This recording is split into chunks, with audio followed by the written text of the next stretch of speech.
श्रोतेहो नमस्कार. अ, आजच्या भागात अ, आपण नानासाहेब पेशवे आणि त्यांची कारकीर्द आणि त्यांनी पुण्यासाठी म्हणून केलेलं जे काही काम आहे, त्याची माहिती आपण सोनी सरांकडनं आज घेऊ. तर सोनी सर, नानासाहेब पेशव्यांपासून आपण सुरुवात करूया आता. ओके. मागच्या भागात आपण बघितलं की नानासाहेबांना पेशवेमध्ये नेमलं पेशवेपदी निघाला. आणि तिथं थांबलो मला वाटतं आपण. हो. तर तो 1740चा काळ होता हं, बाजीराव पेशवे गेल्यानंतरचा. हं. त्याच्यानंतर फारशी पुण्यासाठी नानासाहेबांनी पुणे विस्ताराकडे थोडं जास्त लक्ष दिलं आहे. म्हणजे आहे तेच पुणं, बरोबर. पण कसं वाढवता येईल आणि थोडासा त्या ह्याच्यात राजकीय परिस्थितीचा सुद्धा थोडा भाग होता. म्हणजे मुळात काय होतं, कुठलंही शहर जर वसवायचं असलं हं. किंवा वाढवायचं असलं, तर त्याला राजकीय पाठबळ लागतं बरोबर. आणि पाठबळ वाढण्यापेक्षा सुरक्षितता लागते. हं. तर ती निर्माण करणं हे पहिलं महत्त्वाचं काम होतं. त्यातही बाजीराव पेशव्यांनी म्हणजे थोरले बाजीराव पेशवे हं. वडील त्यांचे, त्यांनी एक काम करून ठेवलं होतं, की तेव्हा सगळ्यात प्रबळ शत्रू होता निजाम बरोबर. आणि कायम पेशव्यांचा कडे जो मुलूक होता, तो दिल्लीच्या बादशहांच्या हुकमाने 6 सुबे मराठ्यांना द्यायला हं, लागले हं. आणि बराचसा प्रदेश मराठ्यांच्या ताब्यात आला आणि निजामाकडे थोडासा राहिला. बरोबर. त्यामुळे त्याला त्याचा डोळा होताच पुणं आणि या सगळ्या ह्याच्यावर. हं. बाजीरावाने त्याला गप्प केला होता. चांगलाच गप्प केला होता. आता बाजीराव पेशव्यांच्या नंतर लगेच त्याचं परत कुरबुरी सुरू हं, झाल्या. हं. त्यामुळे नानासाहेबांना निजामाकडे लक्ष देणं पहिलं भाग पडलं. पुन्हा एक मोठी लढाई झाली आणि त्याच्यात परत निजामाचा पराभव झाला. हं. त्यामुळे निजाम तेव्हापासून थोडासा गप्प बसला. फारसं त्याने काही उचापती केला नाही. उपद्रव पुन्हा नाही. त्या सगळ्या ह्याच्यात नानासाहेबांनी नाशिक म्हणजे त्यावेळचं गुलशनाबाद, हां. जे औरंगजेबाने नाशिकचं गुलशनाबाद केलं होतं. ओके. ते निजामाच्या ताब्यात होतं. तेही नानासाहेबांनी म्हणजे साधारण याच मधल्या सुमारास घेतलं आणि तिथपर्यंत आपलं सुरक्षित प्रदेश निर्माण केला. त्यामुळे परिस्थिती अशी झाली, की पुण्यावर कोणी आक्रमण करेल. हं. पूर्वी कसं होतं, पुण्यावर सगळे चालून यायचे. करेक्ट. कारण सत्ता केंद्र पुणं होतं. शिवाजी महाराजांच्या काळात म्हणा याच्यात ते. तेव्हापासूनच. म्हणजे पुणे परगणा मोठा, सुबत्ता चांगली आणि मोक्याचा म्हणून सगळेजण पुण्यावर आक्रमण करायचे. ती शक्यता नानासाहेबांच्या काळात मावळली. मावळ. म्हणजे पहिली 6 वर्षे का 7 वर्ष त्यांचं एकच काम होतं, की निजामाला गप्प बसवणं. हं. दुसरी गोष्ट राज्य सुरक्षित करणं. उत्तरेकडे जे पेशव्यांनी वडिलांनी त्यांच्या जे करून ठेवलं होतं सगळं ताब्यात घेतलं होतं. बरोबर. शिंदे, होळकर, गायकवाड या सगळ्यांना मुलूक देऊन तिथपर्यंत सगळी नाकाबंदी केली होती. ही परत प्रस्थापित करणं भाग होतं ना, नाहीतर परत ती सगळी मंडळी प्रबळ झाली पुन्हा असती आणि उपद्रव आणि परत तिथं लढाया करणं भाग होतं. हा सगळा प्रदेश पहिल्यांदा नानासाहेबांनी सुरक्षित केला आणि मग हळू त्यांनी पुण्याकडे लक्ष द्यायला सुरुवात केली. ही सुरुवात केली त्याने शनिवार पेठेपासून. हं. शनिवारात काय होतं, एक रमणबाग होती बरोबर. आणि म्हणजे कबूतरखाना आणि कबूतरखाना रमणबाग आणि आपण मागच्या असं ह्याच्यात मागच्या पाहिलं. वेळेत म्हणलं ते. ओंकारेश्वराचं देऊळ होतं. हं. तसा तो भाग खूप छान होता. म्हणजे रमणा याचाच अर्थ कुरण असा आहे. बरोबर. त्यामुळे तो सगळा छान निसर्गरम्य भाग होता आणि शनिवारपेठ छोटीशी होती. त्याचा हळू विस्तार नानासाहेबांच्या काळात सुरू झाला आणि ती रमणबागेच्या पलीकडे म्हणजे रमणबागेच्या दक्षिणेकडे वाढत गेली. अच्छा. म्हणजे अप्पाबळवंत चौक जो म्हणतो हां, आपण, हां. अप्पाबळवंत चौकातनं जो रस्ता सरळ माती गणपतीपर्यंत जातो, म्हणजे केळकर रस्ता म्हणतात, केळकर दचिम रस्ता. केळकर रस्ता. तर ती डेव्हलपमेंट हळू सुरू झाली आणि ओंकारेश्वराच्या बाजूनी एक तिकडच्या अशी बाजूने. ते दोन्ही रस्ते मिळून तिथे एकत्र आले. बरोबर. तिथे तो माती गणपती म्हणतो आपण. हं. तो मातीची मूर्ती आहे ती, म्हणून तो मातीचा गणपती. त्याच्याविषयी फारसे रेफरन्स मिळत नाहीत. ओके. पण ते पुण्याचं एक टोक होतं.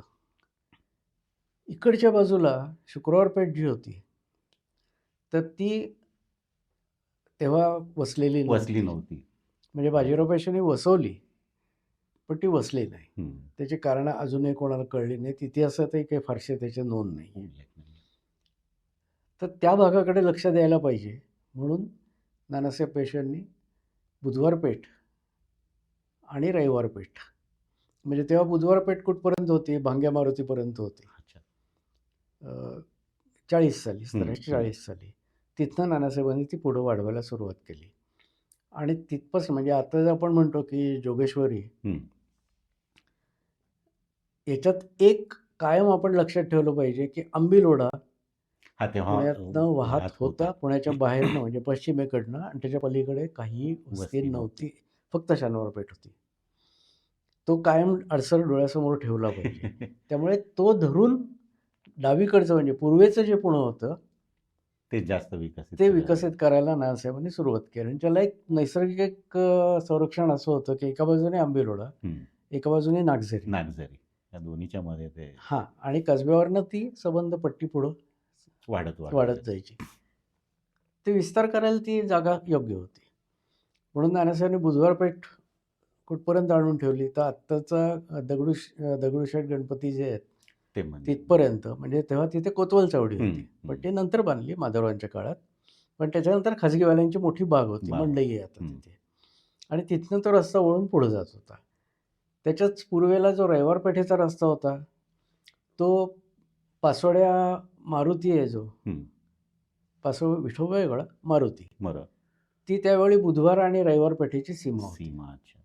म्हणजे पश्चिमेकडे बुधवार पेठ आणि तिथून दक्षिणेकडे रविवार पेठ. हं. तिथपासनं पुढचा विकास नानासाहेबांनी सुरू केला. त्यामुळे तो रस्ता पुढे गेला. बरं. बुधवार पेठ इकडनं अपळून चौक जी होती, तो तिथपर्यंत हे. म्हणजे जोगेश्वरीपासून आंबीलोढ्यापर्यंत, म्हणजे बाजीराव रस्त्यापर्यंत, हं, म्हणजे हं. तिथपर्यंत ते थांबलं होतं. म्हणजे आत्ताचं जिलब्या मारुती आपण जो हो, म्हणतो, हो. ते त्या जिलब्या मारुतीची एक गोष्ट वेगळी. आता मला वाटतं काहीतरी ते देऊळ वगैरे पाडूनही टाकलंय, परत जीर्णोद्धार वगैरे चाललंय त्यांचं हं. काहीतरी. पण तो जिलब्या का म्हणतात त्याच्यावर बरेच काही मतप्रवाह आहेत. माझा असा अंदाज आहे की जिलब्या मारुती हे नाव का पडलं, खरं तर याचा शोध घ्यायला पाहिजे. पण ती बुधवार पेठेची सीमा होती हं, हं. आणि त्याच्या पलीकडे शुक्रवार पेठ. तर तो रस्ता काही बाजीराव रोड पुढं वाढण्याचा संभव नव्हताच, आंबीलोडच होता. हो. पण पलीकडचा जो रस्ता होता, शिवाजी रस्ता ज्याला म्हणतो हं, आपण, हं. तो पुढेपर्यंत त्यांनी जवळजवळ खाजगीवाल्यांच्या बागेपर्यंत वस्ती होत गेली. म्हणजे मागून आत्ताचं म्हणता येईल रामेश्वर चौक वगैरे तो सगळा हां, भाग. म्हणजे आता जिथे दगडूशेठ हलवाईचा उत्सव गणपती बसतो, हां. ते सगळं ते करतात ना, बरोबर. सेट बीट हं, मांडून हं, मोठं, हं. ती जागा म्हणजे कोतवाल चावडी. कोतवाल चावडी. तिथपर्यंत तो रस्ता सरळ जात होता आणि मग पुढे तो डावीकडे वळून पुढे गेला. आता या सगळ्या ह्याच्या पलीकडे, म्हणजे खाजगीवाल्यांच्या बागेच्या पलीकडे, किंवा खाजगीवाल्यांची बाग आहे धरा त्याच्यात, तो रस्ता सरळ जेव्हा नेला तेव्हा अजूनही आपल्याला त्याच रस्त्याने सरळ गेलं की पंचमुखी मारुती म्हणून एक मंदिर दिसतं रस्त्यात मध्ये. तर ते पंचमुखी मारुती जी आहे ती शुक्रवार पेठेची दक्षिणेची सीमा होती. तिथपर्यंत वस्ती हळूहळू वाढत गेली. ओके. आणि पंचमुखी मारुतीच्या पलीकडे प्रचंड मोठी एक मोकळी जागा होती. तिथे नानासाहेब पेशव्यांनी आपला तोफखाना वसवला. म्हणजे सगळं तोफखाना म्हणजे काय थोडक्यात, खाना याचा अर्थ जागा, हं. पर्शियन शब्द आहे. आणि तोफा ठेवण्याची जागा, हे तोफांचं पार्किंग म्हणा. हं. ओके. कारण प्रचंड तोफखाना मोठे असायचे त्यावेळी. बरं, तोफांची दुरुस्ती, डागडुजी, मेंटेनन्स आणि हे मेंटेनन्स, हे सगळं. सगळं तिथंच चालायचं. आणि तो सरदार पानशांकडे नंतर आला. त्याच्या आधी तो इब्राहिम खान गार्दी जो त्याच्याकडे होता. अच्छा. तो प्रचंड मोठा तोफखाना आणि हा सगळा मोठा जो त्याचा आवाका खूप म्हणजे मोठा. आवाका आणि व्याप, त्यामुळे खूप मोठी जागा लागायची. त्यामुळे आत्ता शिवाजी रस्ता जो आहे त्याच्या पंचमुखी मारुतीच्या पलीकडची जवळजवळ 6-7 एकर जागा तोफखान्याची होती तोफ. आणि तिथं वस्ती थांबली होती. हं. हा जो सगळा भाग आहे, हा नानासाहेब पेशव्यांना असं वाटलं की इथे चांगली डेव्हलपमेंट होऊ शकते. त्यामुळे त्यांनी 1748 साली परत पेठ वसवली तिथे. म्हणजे थोरल्या बाजीरावांनी जी पेठ विसापूर वसवली होती, अच्छा, शुक्रवार पेठेचं पुन्हा. हां, आणि त्यावेळी त्याचं नाव शुक्रवार पेठ दिलं. आता तेव्हा पेठा कुठल्या होत्या, तर शनिवार, रविवार, सोमवार, मंगळवार, बुधवार ही शुक्रवार एकदम मध्येच का आली? तर ते मागच्या वेळी आपण हो, सांगितलं होतं, गुरुवार की बाजार बाजार जे होते, तर त्या पेठेचा शुक्रवार हा बाजाराचा वार ठरला म्हणून त्याचं नाव शुक्रवार पेठ. शुक्रवार, म्हणजे शुक्रवार बाजाराची पेठ. आणि हे झाल्यानंतर म्हणजे हे कुठपर्यंत आलं? 48 पर्यंत आलं. मला वाटतं पुण्याची डेव्हलपमेंटची पहिली पायरी ती आहे नानासाहेबांच्या काळातली, अच्छा. की शुक्रवार पेठेची वसाहत परत त्यांनी केली. त्याच वेळी काय झालं, अजून एक गोष्ट अशी झाली होती जी सांगतात, की पुण्याच्या साधारण दक्षिणेला नैऋत्यला आपण म्हणू, पर्वती म्हणून एक टेकडी होती हं, हं. आणि तिथे पर्वती देवीचं छोटं देऊळ होतं अच्छा, हां, ती वरती. आख्यायिका एक होती ते तिथे बरोबर. अजूनही एका म्हणजे जे हे आहेत ना, म्हणजे आपण जे 5 देवळं म्हणतो, पंचायतन जे आहे तसं. शंकराचं देऊळ, शंकर, सूर्य, गणपती, हं. देवी आणि विष्णू, अशी ती पंचायतन म्हणतात त्याला. तर तिथं जे देवीचं देऊळ आहे त्यात एक तांदळा ठेवला आहे. तांदळा म्हणजे गोलाचा दगड हां, असतो हां. काळा. तो मूळ पर्वतीय देवीचा आहे, असं सांगितलं जातं. आता मूळ देवळाचं काहीच आपल्याला कोणाकडेच उल्लेखही नाही, अवशेषही नाहीत, काहीच नाहीत. आणि तो परिसर नानासाहेब पेशव्यांना खूप आवडला आणि पर्वतीचे डेव्हलपमेंट ज्याने करायचं ठरवलं. त्याला एक कथा अशी सांगितली जाते, की नानासाहेबांची पत्नी तिला गुडघ्या किंवा पायाचा त्रास पायाचा होता. त्रास होता त्यांना ना? तो नक्की काय होता? आर्थरायटिस होता का काय? काही कळायला मार्ग नाही. का इतर काही होता. पण तिथे पर्वतीचे नवलोजी पाटील म्हणून होते आणि ते वरती त्या टेकडीवर जाऊन पर्वती देवीची पूजा अर्चा करायचे. तर त्यांनी काशीबाईंना सांगितलं, की तुम्ही देवीची हे करा, आराधना करा हं, हं. आणि हळू चढायचा प्रयत्न करा. म्हणजे तुम्ही जेव्हा वरपर्यंत जायची ताकद येईल तुमच्याकडे, तुमचा पाय बरा होईल. म्हणून त्या श्रद्धेने काशीबाईंनी त्या पर्वतीच्या सुरुवात इथं केली जाणं उपास. सुरुवात केली आणि आश्चर्यकारक रीतीने त्यांचा पाय बरा झाला. म्हणजे आता या सगळ्या ऐतिहासिक गोष्टी आहेत, याला काय असा ठोस पुरावा देता येत नाही. बरोबर.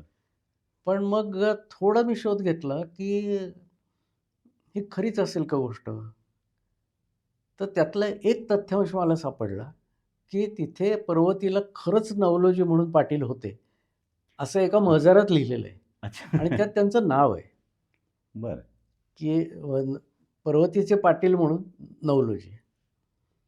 दुसरी एक गोष्ट म्हणजे सारसबाग गणपतीच्या समोर एक नवलोबाचं देऊळ आहे बघा. हो. ते देऊळ त्या नवलोजी पाटलांच्याच नावावरनं किंवा कदाचित त्यांचीच ती कदाचित समाधीची किंवा ह्या जागा असू शकते. त्यालाही आपल्याकडे पुरावा नाही पुरावा आहे. नाहीये. पण त्याच्यामुळे ते नवलोबा म्हणून जो म्हणतात, तो त्यांच्याच नावावरनं तो देवाची ते आहे स्थापना झाली अजूनही. असावी.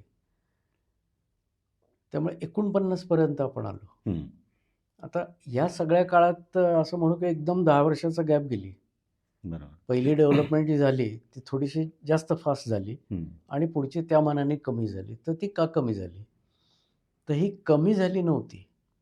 तेव्हा नानासाहेब एक मोठी योजना आखत होते आणि त्या योजनेचा भाग म्हणून त्याची सगळी ती पूर्वतयारी म्हणू शकतो. पूर्वतयारी किंवा त्याचं प्लॅनिंग, एक्झिक्युशन कसं करायचं, पैसे कुठनं आणायचे, हा सगळा भाग त्यावेळी त्यांच्या मनात होता. त्यांनी काही माणसं कामालाही लावली असतील. म्हणजे आता जसं आपण R&D म्हणतो, हो, तसा R&D आणि त्यांचा हा ऑन भाग पेपर चालला सगळा होता. आराखडा म्हणजे आणि तयार. त्यांना अशी एक अटकळ होती त्यांची, की पर्वती आणि तो परिसर जेव्हा आपण त्याचा विकास करू, तो एक सुंदर परिसर तयार होईल तो. बरोबर. कारण त्याच्या पलीकडे कात्रज हं. आणि पर्वतावरूनच कात्रजची वाट होती. तोच तो जो महजर आहे, त्या कात्रजच्या वाटेचा तंटा सुरू झाला. कोणाची अच्छा, जमीन त्याच्यात किती ते गेली, काय आहे नवलोजी पाटलांचं आणि नाव. त्यात साक्षी आणि सही नवलोजी पाटील म्हणून त्यांची साक्ष आहे, की त्यांचीही काही जमीन होती गावात. बऱ्याच लोकांच्या जमिनी होत्या. त्या दोघांचे याने संगनमत करून तो साधारणपणे 20-22 फुटाचा रस्ता फायनल केला गेला त्यावेळी. अच्छा. तोच आपण जो म्हणतो ना आता पर्वतीवरनं कात्रजला पर्वतीवरून. जाणारा रस्ता आहे, तोच तो मध्ये पर्वतीच्या पायथ्याला. तर या सगळ्या ह्याचं प्लॅनिंग चालू होतं. नानासाहेबांना एक मोठी पाईपलाईन करायची, आपलं पाणी योजना करायची होती पुण्यासाठी की पुण्याला पाणी कमी पडत होतं. कारण पेठा वाढत होत्या, वस्ती वाढत होती, साहजिक आहे अनेक म्हणजे लोकं पाण्याची येऊन requirement. राहत होती, वाडे-बिडे बांधणे, ही ॲक्टिव्हिटी मोठी जोरात चालू होती. म्हणजे असंख्य सरदार आता पेशवे पुण्यात आहेत म्हटल्यावर प्रत्येकाने आपले वाडे बांधले. Correct. नोकरीच्या निमित्ताने लोकं आली, रोजगाराच्या निमित्ताने आली. पुण्याच्या पेठा मोठ्या झाल्या. हे मग खऱ्या अर्थाने त्याचा आपण म्हणतो ती डेव्हलपमेंट जो पार्ट व्यापार होता. झाला. आता या सगळ्याला पाणी पाहिजे ना. पाण्याची टंचाई होती. कारण आंबिलवडा या बारमाही असला, नागझरी जरी बारमाही असली, तरी आता या भागापासून मोठा लांब होती. त्यामुळे पाण्याची टंचाई ही होतीच. त्यामुळे त्यांना ती योजना एक करायची होती, की पुण्याला अक्षय पाणी पुरवठा व्हावा. आणि त्या योजनेची बहुतेक अंमलबजावणी ही सगळी या काळात झाली असावी. याला अजून एक मध्ये पुरावा असा मिळतो, की हे सगळं कसं काय त्यांच्या डोक्यात आलं? किंवा त्यांनी का ठरवलं एवढी तडकाफडकी? तर पेशवे दप्तरात एक पत्र आहे. त्याच्यावर तारीख नाही आहे. त्याने 1745 असं म्हणून प्रश्नचिन्ह पुढं काढलं आहे. तर ते पत्र काय आहे? फार सुंदर पत्र आहे ते. नानासाहेबांची आजी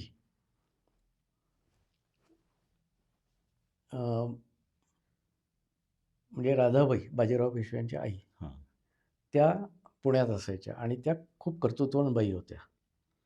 ते नुसतंच आपलं घरकाम आणि असं नव्हतं. ते बरेचसे त्यांचे निर्णय बाजीराव आणि चिमाजी दोन्ही मुलं मानायची किंवा ते योग्य निर्णय घ्यायचे. आणि शाहू महाराजांशी त्यांचं पत्रव्यवहार वगैरे होता. म्हणजे तशा ते करारी आणि राजकारणी बाई होत्या आणि मुख्य कुटुंब सांभाळणारे होते. आणि त्यांचा नातू नानासाहेब म्हणजे बाळाजी बाजीराव हा लाडका होता. तर बरेच वेळा काय व्हायचं, की नानासाहेब साताऱ्याला असायचे महाराजांच्या इथे, बरोबर, शाहू महाराजांच्या इथे. आणि पुण्याचा कारभार त्र्यंबकराव पेठे वगैरे इतर काही बरीचशी मंडळी होती ती बघायची. सदाशिवराव भाऊ तेव्हा अजून लहान होते, फार मोठे नव्हते वयाने ते. ते हळूहळू कारभार शिकत होते. म्हणजे ते किंवा नानासाहेब कोणीतरी साताऱ्याला असायचं. पुरंदरे होते, अंबाजीपंत पुरंदरे, तेही बघायचे. तर या सगळ्या याच्यात पुण्याला दरवर्षी पाण्याचा दुष्काळ व्हायचा मे महिन्यात, उन्हाळ्यात. आणि पाण्याची टंचाई व्हायची आणि मग त्रास व्हायचा लोकांना. तर 45 सालचं हे म्हणतात, माझा असा अंदाज आहे की ते 47, 48, 49 किंवा अशा कुठल्या तरी सालचं असावं. ते पत्र असं आहे की नानासाहेब साताऱ्याला होते, त्यांची आजी पुण्यात होती आणि त्यांनी पत्र लिहिलं नानासाहेबांना की पुण्यात पाण्याची टंचाई आहे. इतकी झाली आहे की आता पाण्यावरनं लोकं मारामाऱ्या सुरू करतील. प्यायला पाणी लोकांना मिळत नाही आहे आणि आपल्या सगळ्यांच्या ज्या बागा आहेत मोठमोठ्या, तिकडं मात्र पाण्याचे लोट चाललेत. अच्छा. म्हणजे झाडांना पाणी, काय विहिरी होत्या, विहिरीवरच्या मोठा चालायच्या आणि इथं बागा वाचवून काय करणार आहात? माणसं वाचली पाहिजेत. आणि ती माणसं वाचली पाहिजेत म्हणण्यापेक्षा या बागेला पाणी नाही दिलं तरी चालेल, काय झाडं काय मरत नाहीत. 1.5-2 महिने पाणी नाही मिळालं म्हणून मरत नाहीत. बरं मेली समजा की परत लावता येतं. पण माणसांच्या मारामाऱ्या झाल्या आणि त्याच्यात जर एकमेकांचे खून पडायला लागले, ते अवघड होईल सगळं पुण्याचा कारभार बघणं. तो काही माझ्याच्याने बघवत नाही. तर मला असं वाटतंय की मीच आता साताऱ्याला येऊन राहते, म्हणजे मला हे बघायला नको. असं खरमरीत पत्र लिहिलं. म्हणजे मला तर असं वाटतं तुम्ही ते पत्र वाचून दाखवलं पाहिजेत. नाही ठीक आहे, मी ते हे करेन. नाही, ते वाचता येणार नाही. त्याची भाषा इतकी सुंदर आहे की तो म्हणजे कुठेतरी ते नानासाहेब पेशव्यांना बोचलं असावं की अरे हे आपली आजी सांगते खोटं नाही आहे. तिथून त्यांनी मग ते मला वाटतं आणि मग ती पाणी पुरवठ्याची सुरुवात तिथून झाली असावी की पुण्याला पाण्याची किती गरज आहे हे एरवी कसं लोक सांगतात त्याच्यावरच असायचं ना. नाही ठीक आहे, आपण हे पुढच्या भागात पूर्ण पाणी योजना कशी हे केली तर त्याचं पत्र तुम्ही वाचून दाखवा. काय फार मोठं नाही, 8-10 ओळीचंच आहे. तर त्यामुळे ते पाणी पुरवठ्याची योजना करण्याचं मुख्य कारण आहे असं माझं मत आहे. इतिहासकारांचं काय असेल नसेल मला कल्पना नाही, पण त्याच्यावर तेवढंच आहे पत्र, बाकी पत्र फारशी नाही आहे. पण तो ट्रिगर पॉईंट ज्याला म्हणतो हां, तो मुळात आहे. आणि तिथपासून ती योजनेची आखणी सुरू झाली असावी की नक्की काय करायला पाहिजे, एक सोल्युशन काढायलाच हवं आता ह्याच्यावरती. आणि मग आता सुद्धा एखादी योजना करायची म्हणली तर 1 वर्ष 2 वर्षाचा काळ सहज जातो. एवढी सगळी इक्विपमेंट, साधनं, नकाशे हे सगळं आपल्याकडे असून सुद्धा मग त्यावेळची विचार करा, की त्यावेळी हा सगळा व्याप कसा करायचा, किती वर्ष किती वर्षात ती योजना संपवायची, त्याला किती पैसे लागतील, ते कसे उभे करायचे, हा सगळा जर प्लॅनिंगचा पार्ट होता, याला कमीत कमी 3-4 वर्ष तर लागलीच असतील ना. सहज सहज लागली असेल. कारण एकदा काम सुरू झालं, की ते मध्ये थांबता कामा नये. हं. त्यामुळे पर्वती नानासाहेबांनी ठरवलं, की पर्वतीचा विकास पहिला करायचा. म्हणजे लोकांची तिथे ये-जा चालेल, वळण पडेल. हं. म्हणून त्यांनी 1749 साली म्हणजे पर्वतीची टेकडी ही साधी टेकडी होती. उंच होती, पण काय फारशी उंच नव्हती. म्हणजे किल्ला-बिल्ला बांधावा हं, एवढी हं, काही उंच हं. नव्हती. पण तिथे एक सुंदर देऊळ बांधलं आपण. तर हळू-हळू त्याचा विकास व्हायला सुरुवात होईल. कारण त्याच्या आजूबाजूला पेशव्यांच्या बागा पुष्कळ होत्या, इतरांच्याही होत्या, पुरंदऱ्यांच्या होत्या.